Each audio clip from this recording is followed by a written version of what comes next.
بنت زملكاويه ب 100 راجل لخصت حال نادي الزمالك منذ انشائه لحد اللحظه اللي احنا فيها دلوقتي دي.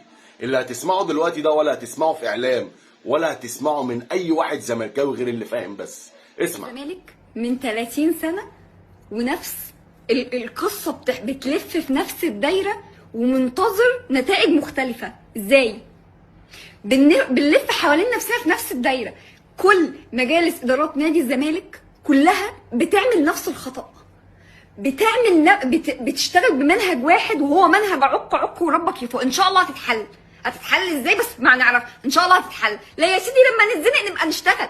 هي مش قصه لما نتزنق نبقى نشتغل. يعني ارض اكتوبر دي من ايام ممدوح عباس، تصور فيها ممدوح عباس، مشي ممدوح عباس، جه مرتضى منصور، تصور فيها مرتضى منصور وعياله، مشي مرتضى منصور، جه مجلس اداره نادي الزمالك بقياده الكابتن حسين لبيب اللي كنا نتوسم فيه الامل، اتصور برضه هو والمجلس بتاعه في ارض اكتوبر، ولكن الارض ما فيش عليها شيء. يا مولانا كما خلقتنا كده، ما فيش عليها اي شيء، ما فيش عليها اي حاجه، ما فيش حد بيشتغل، ما فيش حد بيعمل. والمشكله بقى ان مجلس الاداره ده اغلبه رجال اعمال، فهم عارفين كويس قوي ان انت لو ما اشتغلتش على الارض، وجالك كذا انذار ان انت لو ما اشتغلتش على الارض هتتسحب منك زي ما اتسحبت قبل كده من المجالس اللي قبلك، زي ما اتسحبت قبل كده من المجالس اللي قبلك. لا بس انا لا احل ليه المشكله؟ ما لما تتصدر لي المشكله احلها. لما تتصدر لي المشكله ويبقى في ازمه اطلع بقى ناشد وافضح الدنيا واتكلم واخلي اللي يسوى واللي ما يسواش يتكلم وسيره الزمالك على لسان كل الناس. ليه احل مشكله؟ يعني هو حضرتك ما كنتش عارف ان ارض اكتوبر هتتسحب من دي؟ تبقى كارثه اكبر، لان الجوابات اللي مطلعاها الوزاره مطلعاها بتواريخ قريبه. في عز ما انت كالعاده بتنيم الجمهور، لا الامر مستتب، الدنيا جميله، احنا ماشيين في الطريق الصح، وروح يا ابني تصور، وروح حط حجر اساس، وروح حط مش عارفه ايه، وادي لك عيلين 3 اعلاميين واديهم هناك ويقول والله الدنيا روعه برافو مجلس الاداره. وفي الاخر تنام وتصحى كمشجع زملكاوي تلاقي الارض بتتسحب. الارض اللي انت واخد عليها كارد، الارض اللي انت عامل صفقات السيزون ده بسببها، فبناء على هذا الكلام لو الارض رجعت لك تاني فهتضطر ان انت تضخ فيها فلوس عشان تدفع وتخلص امورك والارض ما تتسحبش، فتدفع فلوس فتاثر على فريق الكوره، فيجي فريق الكوره بعض منه يلاقي نفسه ما بيقبضش، يتوكل على الله يمشي ويقابلوني بقى واقف في قيد. او لعيب الكوره ما تلعبش كوره في الملعب وما بتاخدش مستحقاتها، ونفس الدوامه انا دايره فيها بقالي سنين.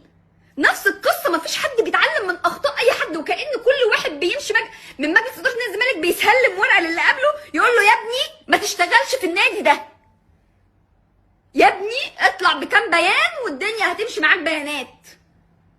ويجي بعض الناس عايزه تصدر لك فكره المؤامره. لا يا باشا، دي مش مؤامره، ده اهمال. دي مش مؤامره، دي اهمال. ده خراب من اللي بيديروا نادي الزمالك، ده اهمال من اللي بيديروا نادي الزمالك، عشان انت مالكش صوت. وانت لما بيبقى ليك صوت بيستخدموك كأقف جنب نادي الزمالك، ما تبقاش انت والاوساخ علينا. باشا طب ما الاوساخ عندهم حق، ما لحد امتى هفضل اطبطب واقول معلش عشان النادي، بس انت ما بتمشيش صح. واي حد ساكت عن الموضوع ده انت مش صح. ما تقولش اصل انا زملكاوي واصل مش عارفه ايه والنادي واحنا ولاد النادي. باشا انت مش صح، انت بتساعد كل مجالس الاداره اللي هتيجي بعد كده انها تديك على قفاك وترجع تشتكي وتقول ما خدتش ولا بطوله، ما حدش بيعمل لي حساب في البلد، عشان ما فيش بطولات، عشان انت بعيد عن البطولات، عشان انت داير في دايره بقالك سنين ما فيش حد فيها بيعمل حاجه للزمالك، ما فيش حد بيتحاسب على اخطاء بيعملها في نادي كبير اسمه نادي الزمالك. ما فيش حد بيتحاسب. كل يوم نصحى الصبح يقول افتحوا صفحه جديده. يا اخي لعن ابو الصفح، فتحنا كل الصفحات، قرفتونا. ما احنا بنلف في نفس الدايره. انت ما بتفهمش في الكوره وكله قال لك يا باشا انت ما بتعرفش تدير الكوره، هات حد متخصص يدير الكوره. عجيب؟ لا ما جبتش. اطلع من موسم صفري وشكلي من اوحش السكوادات اللي جت من ايام 2010، وفي الاخر لما الاقي نفسي فشلت اسمع كلام الناس اللي كانت بتقول لي الاول وهات حد يدير كوره ونجيب جون ادوار ونجيب صفقات ونجيب لعيبه ونبيع لعيبه. ما انت بتعرف تبيع اهو يا باشا، انت بتعرف تبيع لعيبه، تجيب حد متخصص. جبت حد متخصص بعد فوات الاوان وهتدخله تاني في نفس الدايره بسبب موضوع ارض اكتوبر اللي هتضخ دلوقتي حضرتك غصب عن عين الطحين كل جنيه في النادي علشان الارض ما تتسحبش منك، وتبدا تعمل مباني، فتبدا تاثر على فرقه الكوره، فتبدا الناس ما تاخدش مستحقاتها، فيبدا الناس ما بقاش في بطولات في النادي، فنبدا نرجع في نفس الدايره تاني بنلف حوالين بعض. واللي بيساعدك في كده اللي بيقول يا جماعه لازم نسكت عشان نادي الزمالك.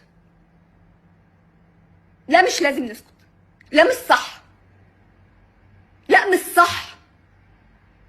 ويجي واحد يقول لك انت المفروض تسكتش، المفروض الزملكاويه بجد المفروض ما يتكلموش. لا انا مش عايشه في نظريه مؤامره، دي مش مؤامره، دي مش مؤامره.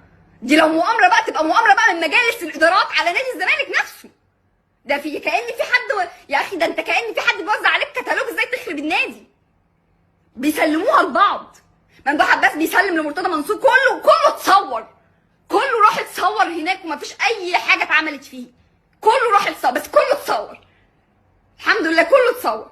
وبرده يوهموك يقول لك اصل مرتضى منصور السبب. سنين مرتضى منصور بيحارب ممدوح عباس، واللي بيدفع ثمن ده الزمالك، واللي بيدفع ثمن ده الزمالك، ده يوقف لده وده يوقف لده وده يوقف لده.